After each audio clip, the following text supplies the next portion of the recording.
Hi, welcome to Tactical OP and Neo's Handguns and Reloading.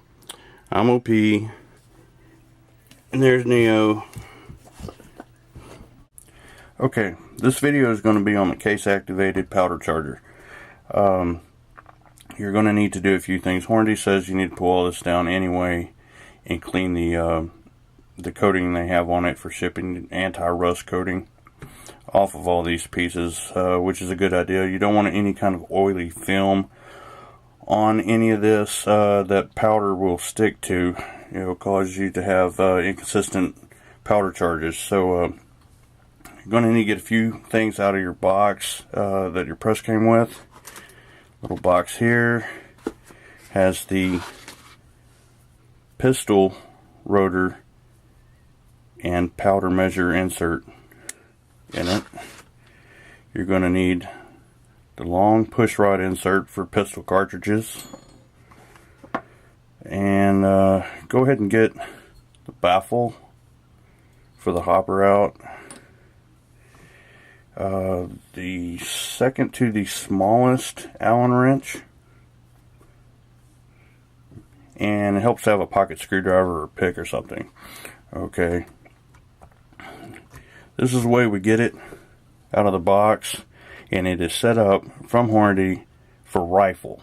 So either way, if it didn't have the film on it, we're going to tear it down anyway to make it where we can load pistol. So this is all there is to it. Okay, you have a spring here, let's see, that we need to take loose from the base off of these two pins. Set that off to the side. You have a thumb screw right here, a knurled thumb screw. There's a slot in this bracket, so you do not have to pull this screw out all the way. Maybe about 1/4 of an inch or so. Bring it up, and you can pivot this bracket off of that screw. Okay, now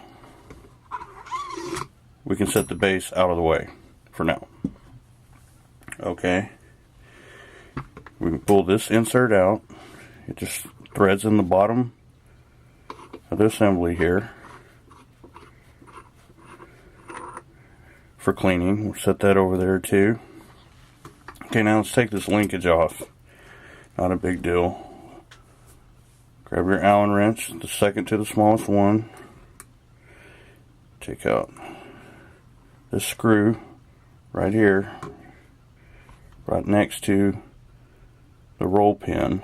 You want to take that one all the way out. And you don't have to worry about these screws, by the way. They are all the same size, same length, same threads. So you can put this screw back here, this one back here, you're fine. Doesn't hurt anything. Okay. Now you can do this one of two different ways. You can go ahead and take these screws, these two screws that hold this bracket to the rotor.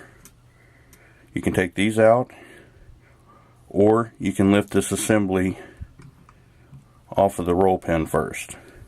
So whatever you want to do. It is easier when you're going back together to put this bracket on first. Kind of a tight fit trying to start that screw, at least with my fat fingers, with that bracket right there. So let's go ahead and lift the whole bracket assembly off of the roll pin. Just try to lift under this end and this end and wiggle it back and forth to get it off that roll pin, but gently so you do not bend the roll pin. And this is where a pocket screwdriver can be helpful right here too. I want to do it without, just in case you don't have one. We'll show, just takes a little bit of patience to get it lifted off of there, but it's not a big deal. You just don't want to bend that roll pin. It could cause you issues getting this hole lined back up with this one to start that bolt. So we're going to set the linkage assembly off to the side now. Okay, now a little bit easier to get to this bracket. So we'll take these two screws out of the bracket that is holding the bracket to the rotor. Get them both loose here, and I'll just spin them out with my fingers. Like I said, all these screws are the same. You can throw them all in a pile, it doesn't matter. Okay, now we've got that bracket off. I didn't really notice any kind of oily residue on my bracket assembly. I did not clean those off with brake clean like I did these other pieces, but you can if you want. Okay, now we're going to take the metering assembly out of the rotor. Okay, you have a detent pin right here. You will push in on that while grabbing the metering assembly, bring it all the way out. So this is the rifle metering assembly, which loading pistol, we're not going to use that, so we can set that way off to the side. Okay, now I use a couple fingers on the back side. I hold it like this and I push up on this rotor assembly. It's all machine surface, very tight tolerances, so try to push evenly so it doesn't bind the rotor coming out of the housing. Then you can grab it, kind of wiggle it, spin it, and it's out.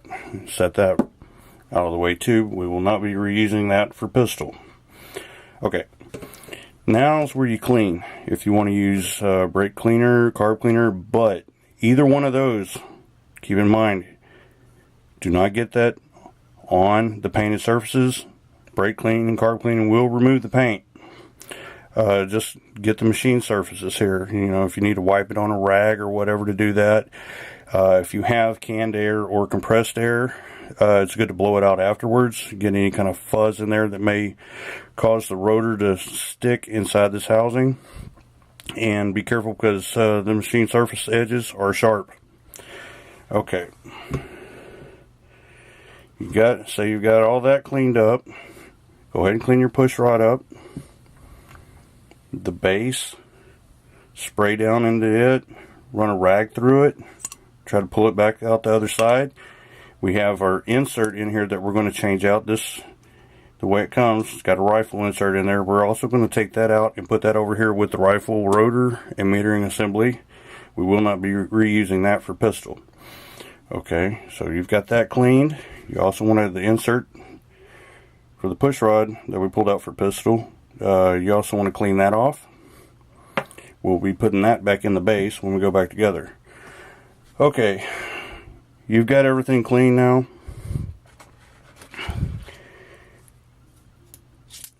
Let's take apart the metering assembly and clean it real quick. Clean off your new rotor. I would just kind of slide your fingers around at the top of the rotor where that O-ring is, and then push up with your thumb and take this O-ring off. Now you can clean this with any type of cleaner, carb cleaner, brake cleaner. You just don't want to get carb or brake cleaner on any of our rubber O-rings, causing them to swell, and then later on make them brittle where they will tear. So get all the rubber pieces off there. Clean that up with brake clean, carb clean. Clean it real good on the inside, outside here where it turns, where the rotor turns inside the housing. Okay, once you've got that clean, go ahead and roll your O-ring back over it, back in the groove. Alright, we can set that right over here. Metering assembly, very simple. Got a little lock nut here, knurled head on it. You've got the knurled pin. Okay, we're going to hold the pin, loosen the lock nut off, and you can go ahead and take this all the way off right now or leave it on. I'll leave it on. There's really no reason you can clean with it on there, but if you want to, that's great. Hold the body of the metering assembly and unscrew the top part of the metering assembly. Take this rod with everything on it. You got the O-ring and the lock ring on it. You can pull the whole thing out. Clean this off with brake cleaner, carb clean, or Hornady gun cleaner and dry lube if you're able to come up with some. I seem to have an issue finding anybody that has it in stock, but we'll take the lock ring off here for now, just to show you it completely disassembled. O-ring, keep it out of the way. Now these pieces here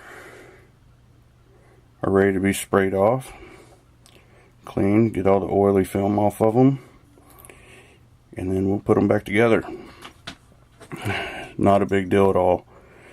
Okay, we'll just spin the lock ring back over the top, Run it down a little bit. Grab our O-ring. Roll it right up to the lock ring. Okay, and on your metering assembly housing here, you'll see one end's got a groove. That is for the O-ring. And we run the rod right inside the housing. And you'll change the setting on this. I mean, this is where you adjust the mount for your powder charge. Is done with this assembly right here. So, I mean, you can leave it loose. I'll just run the lock ring up there just to kind of keep it from turning, so I can grab it better to assemble it into the rotor. So, okay, everything is clean now. Now let's go back together with this thing. Want to grab your rotor that we cleaned off our pistol. Okay, and like I said, all this is machine surfaces. Mine has miles on it now, so mine is going to fit in here a little bit easier than yours if yours is brand new. So don't panic if it starts to bind. Push it back out. Try to put it in here as evenly as possible.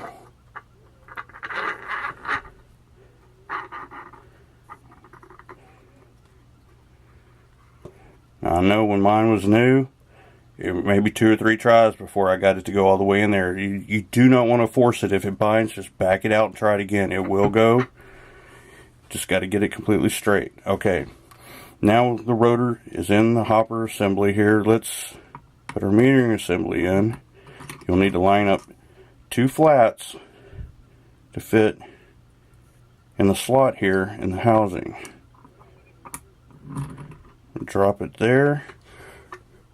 We're going to push in on the detent pin again, right here on the rotor, and drops in the rest of the way. Now it is locked in. Cannot pull that out. Okay, cool. That is all back together. Alright, now let's put our bracket assembly back on. Alright. Now this is where I said it was a little bit easier if we put this bracket onto our rotor first. That way we can get to the screws.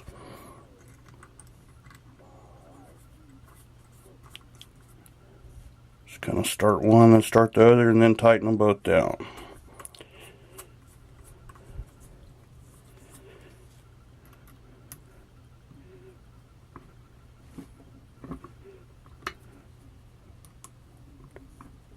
Okay, that's on there. Okay, slot in this bracket right here. You're going to get the end of the pin that is going through your bracket assembly. You're going to get the end of that pin that does not have a groove on it. You're going to drop it in the slot on that other bracket.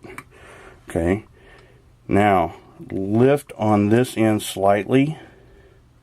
Where you just dropped in, lift it slightly so you can start your roll pin into the small hole on this end of the bracket. You want to kind of try to do this as level as possible. Keep this bracket assembly as level as possible. Putting slight pressure down, rocking it back and forth to get this bracket all the way over that roll pin without damaging that roll pin.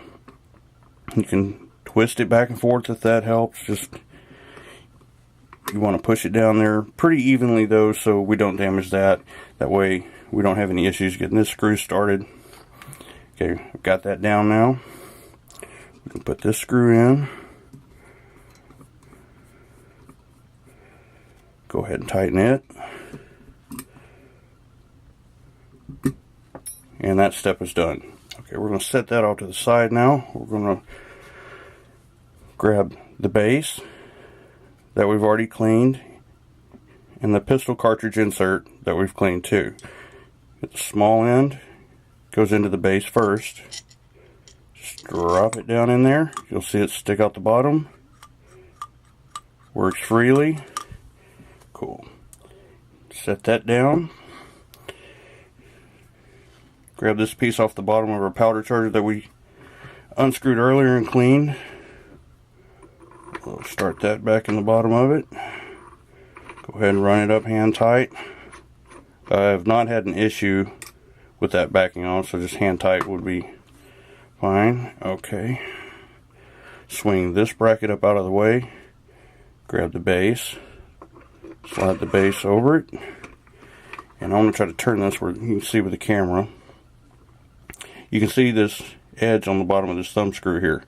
Okay, we're going to bring the bracket with the slot in it up over the threaded part, and then we're going to lift on the bracket slightly so it locks in and the bracket is up against the head of the screw. Okay, and then we're going to run the screw down with our finger and thumb here to lock the bracket on there, and just snug it with our fingers. Okay, now we can try it. Everything is working freely. We do not have the spring on there, so it's not snapping back yet, but wanted to cycle it a little bit before I put the spring back on. Now we're ready for the spring. The last step. Hook it on this pin right here to this pin here.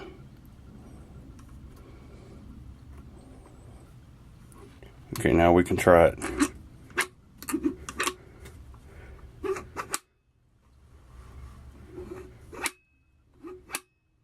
Okay, works great. Okay, now our case activated powder charger is set up for pistol, and the next step will be setting up on the press, which I will do in a separate video. If you have any questions, leave it in the comments section, and thanks again for watching.